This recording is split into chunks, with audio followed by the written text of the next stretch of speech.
السلام عليكم ورحمة الله وبركاته. إذا مولودية الجزائر لمسها في مواجهة أورلاندو بيراتيس، نعم الذي خلق المفاجأة وهزم الأخضر لمسها هناك بالجزائر بهدف بلاش.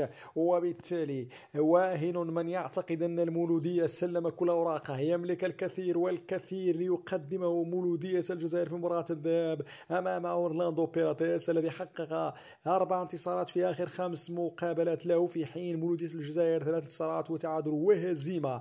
أما المقابلة الوحيدة التي جمعتهما فانتهت لصالح أورلاندو بيراتيس مباراة الذهاب ب1 مقابل لا شيء، فعلت فيها المولودية كل شيء غير تسجيل الأهداف. وبالتالي نتفائل خيرا في مباراة الإياب التي ستقام على استاد أورلاندو غدا إن شاء الله الأربعاء على الساعة 4 بتوقيت غرينتش، 7 بتوقيت مكة المكرمة، على قناة بين سبورت 3 بتعليق حفيظ الدراجي. وبالتالي كل التوفيق للمسا.